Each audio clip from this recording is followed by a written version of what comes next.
lu lihat sendiri di Papua seperti ya gue lihat sendiri di Papua. Mas Bobon aja sampai menangis bukan seperti ini. Kalau hari ini gue nangis, gue juga bangga. Ada apa gerangannya? Nangis buat orang Papua, gue juga bangga. Nanti saya akan menjelaskan secara detail, saya bongkar semuanya. Jadi rekan-rekan tonton videonya dari awal sampai akhir supaya benar-benar paham kenapa Mas Bobon bisa sampai menangis sesenggukan. Tetap semangat. Assalamualaikum, selamat sore sahabatku, sahabat satu jiwa senuman pertempuran dimanapun Anda berada. Semoga selalu dilindungi oleh Allah Subhanahu Wa Taala, Tuhan Yang Maha Esa, dan diberikan kemudahan dalam segala hal. Diberikan kesembuhan jika sedang mengalami ujian berupa sakit, dan dijauhkan dari penyakit hati maupun penyakit jasmani. Saudaraku, bahwa pagi hari ini saya dapat kiriman video dari adik saya, saudara saya yang berdinas di Pom Dampa Diponegoro. Beliau mengirimkan satu quote video tentang Mas Bobon Santoso, Chef Bobon Santoso, di acara podcastnya Close the Door yang Om Deddy Corbusier. Di situ membahas tentang Papua. Jadi dijelaskan suka duka pada saat melaksanakan Kuali Merah Putih di daerah Kombut. Di situ dijelaskan Mas Bobon bahwa kegiatan ataupun kondisi asli saudara kita di Papua sangat memprihatinkan. Bahkan sapi pun mereka tidak tahu. Itu kebahagiaan ilusi. Coba suruh masuk ke pedalaman perbatasan PNG Papua Nugini, kita bakal ngelihat kelaparan setiap hari.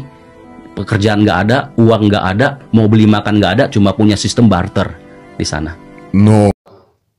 Nanti akan saya bahas apa benar mereka tidak tahu sapi. Tapi dari banyak sekali yang disampaikan Mas Bobon Santoso, isinya sangat luar biasa, sangat menyentuh hati. Nanti videonya saya berikan visualisasi tentang pos saya di Duga ya. Semoga kita mendapatkan ibroh ataupun semangat baru, ilmu baru dari video tayangan ini. Terima kasih saudaraku. Jangan lupa yang belum like and subscribe, mungkin kalau berkenan bisa like and subscribe untuk mendukung channel Seniman Pertempuran. Sebentar lagi insya Allah 100.000 subscriber, silver play button. Terima kasih. Mari kita saksikan video cuplikannya, lalu saya memberikan pendapat saya tentang kondisi di Papua. Tetap semangat saudaraku. Ini dia videonya. Dan program makan siang gratis itu tepat, sangat tepat sasaran kalau misalnya di Papua, dan dibutuhkan karena kelaparan setiap hari, anak-anak kelaparan setiap hari. Kita jangan ngomong di kota-kota. Kalau misalnya ada tokoh politik, artis semua yang main ke Papua tapi pernah ke kota, mereka nggak pernah masuk ke pedalaman pelosok, itu sama aja omong kosong. Jadi mereka hanya menggambarkan kebahagiaan ilusi buat kita semua, seolah-olah Papua ini berkembang. Itu kebahagiaan ilusi. Coba suruh masuk ke pedalaman perbatasan PNG Papua Nugini, kita bakal ngelihat kelaparan setiap hari. Pekerjaan nggak ada, uang nggak ada, mau beli makan nggak ada, cuma punya sistem barter di sana. No. Ya, dan itu terjadi Om Ded. Barter ada di sana. Anak-anaknya petik ubi, singkong. Nanti kalau misalnya dia pengen makan mie instan, tukernya kemana? Ke pos, pos tentara. Sini, bawa sini. Ini markisa, tukar mie 3. Karena kamu penuh keikhlasan, mie-nya saya tambahi jadi mie 4. Oke? Ya. Ini buah markisa. Oke, mie-nya 4. Itu buat adik kecil. Makasih. Wah. Ya, oke. Terima kasih ya.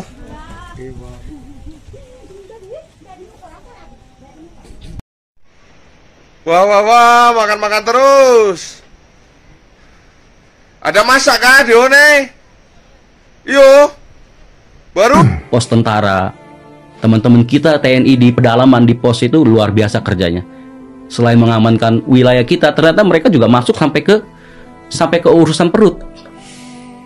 Luar biasa. Mereka mau makan mereka itu umbi-umbian Om Ded. Misalnya kayak singkong, pisang muda dibakar, sejenis kayak gitu. Dan bagi mereka itu sagu udah mahal, sagu itu udah mewah.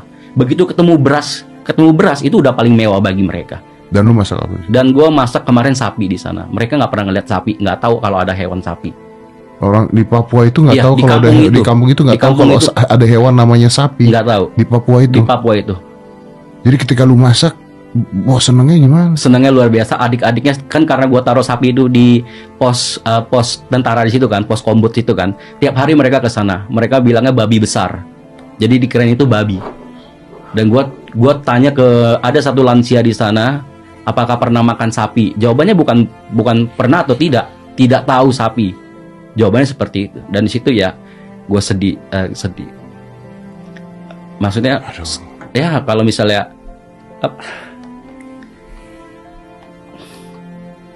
lu luar biasa sih.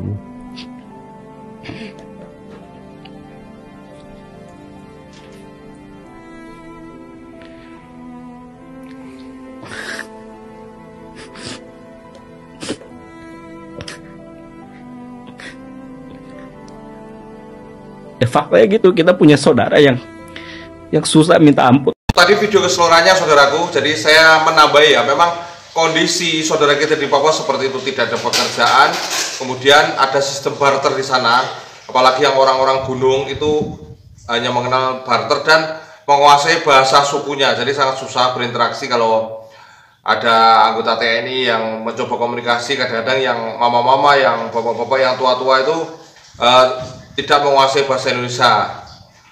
Kemudian saya bahas tentang masalah tidak tahu sapi itu benar apa enggak. Kalau menurut saya pribadi, mungkin namanya saja yang tidak tahu. Tapi kalau binatang itu, hewan itu memang sudah banyak di wilayah perbatasan itu sudah banyak. Bahkan di sana ada sapi liar. Dari sapi liar kalau tidak ada tanda di lehernya itu berarti liar, itu bebas berburu. Kalau ada tandanya berarti milik masyarakat. Masyarakat pun biasanya yang masyarakat pendatang ya tran. Kalau mungkin bapak-bapak ataupun yang ditanya oleh Mas Bobon tidak tahu nama binatang tersebut, sangat wajar sekali. Jadi menyebutnya babi besar kah atau apa itu tidak menjadi masalah ya, hanya permasalahan di komunikasi. Tapi secara global memang kondisinya seperti itu. Memetik umbi-umbian singkong, kemudian apabila ingin makan mie instan ditukar ke pos TNI.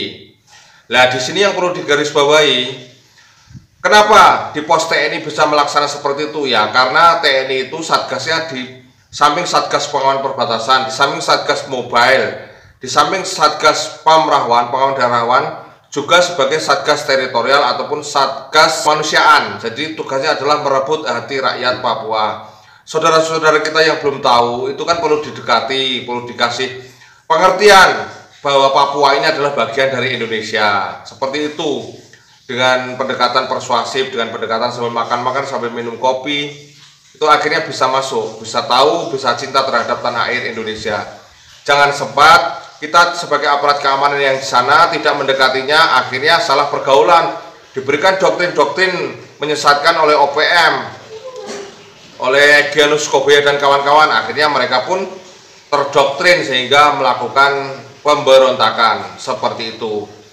Jangankan sapi, kadang-kadang kita menjumpai anak kelas 5 SD, kelas 6 SD itu kita tanyai tentang baca tulis itu tidak bisa, tentang nama-nama pejabat, bahkan nama presiden pun tidak tahu.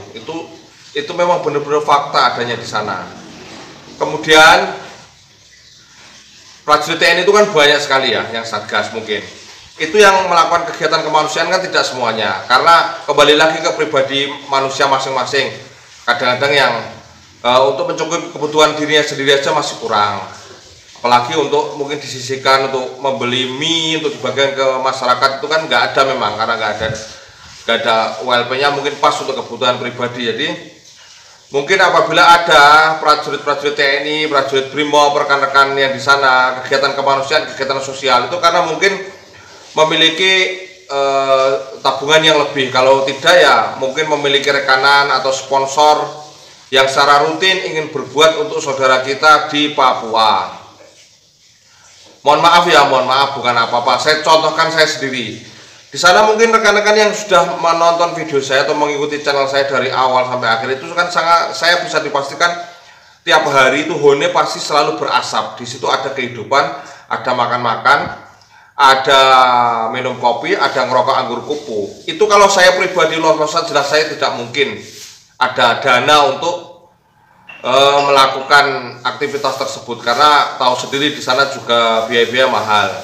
Ya karena qadarullah, karena sudah kehendak dari Yang Maha Kuasa, akhirnya mungkin saya dipertemukan dengan malaikat tak bersayap, donatur yang biasa membantu mensupport saudara-saudara kita yang kekurangan di sana. Untuk identitasnya tidak perlu saya jelaskan di sini, mungkin yang setia mengikuti channel saya mungkin juga sudah tahu siapa beliau orangnya. Saya tidak perlu menjelaskan lagi, nanti kalau beliau melihat video ini nanti marah malah. Jadi itu, kalau belakangnya tidak kuat, tidak ada sponsorship, tidak ada rekanan yang benar-benar orang berada, itu sangat susah melawan kegiatan kemanusiaan. Seiring berjalan waktu, kadang-kadang kita melawan kegiatan pun netizen banyak yang berkomentar, harusnya ini diajari menanam padi, diajari menanam cengkeh, diajari menanam apalah, kemudian diajari beternak. Nah, ini yang kadang-kadang saya, ya sebenarnya masukannya bagus sih, cuma mengajari untuk bercocok tanam itu kan juga harus ada lahannya, ada bibitnya, ada ilmunya.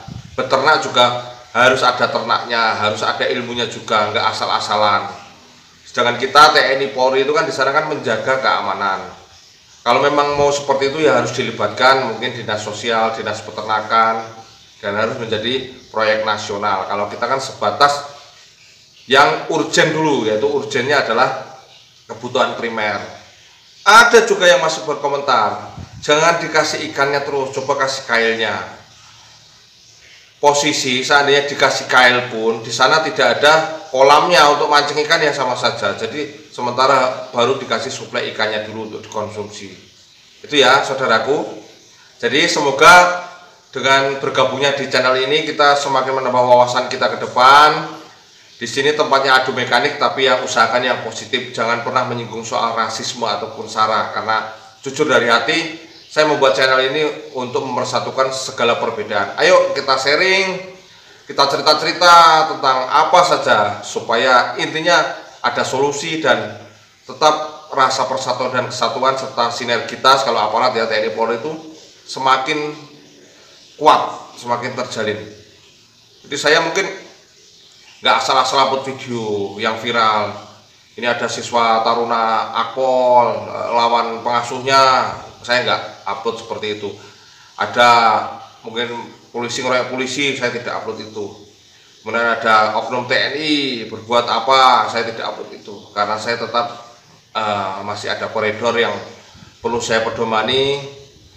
Saya tetap harus menjaga sinergitas, menjaga persatuan dan kesatuan. Itu saja ya Mas, Mbak, saudaraku, terima kasih. Apabila mungkin kurang berkenan, saya pribadi mohon maaf. Tetap semangat, tetap gelorakan persatuan dan kesatuan bangsa.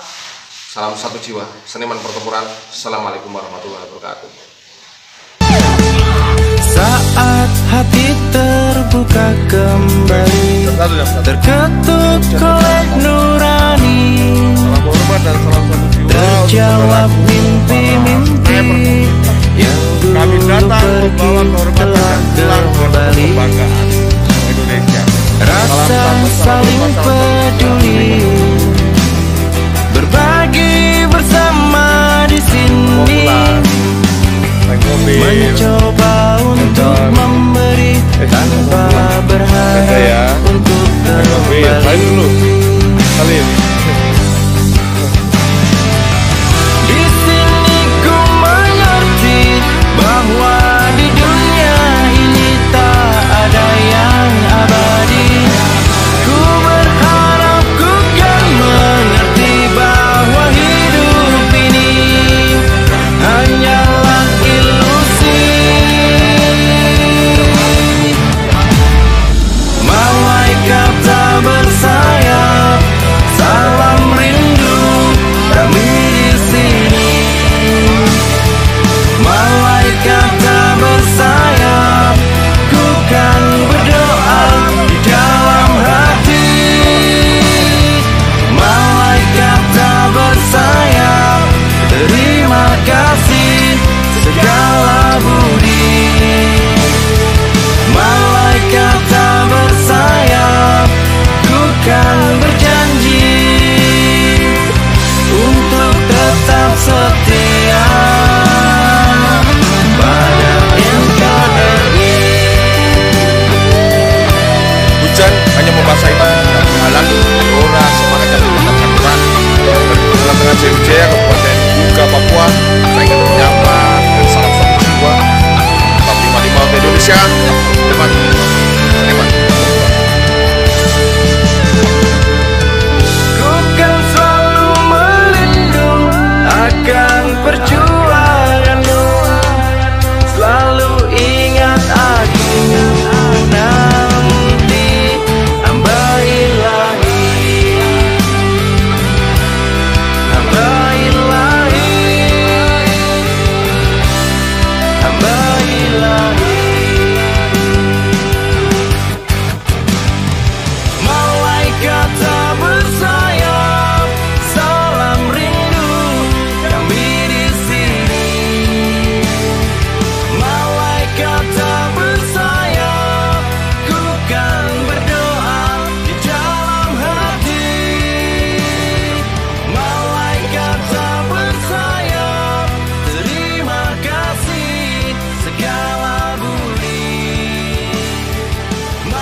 Terkadang kita berada di tempat yang sepi, bukan berarti lari, hanya untuk menghindari wajah-wajah yang biasa menyakiti, yang menyimpan kebusukan tersembunyi, supaya tidak terjadi friksi yang berujung konfrontasi.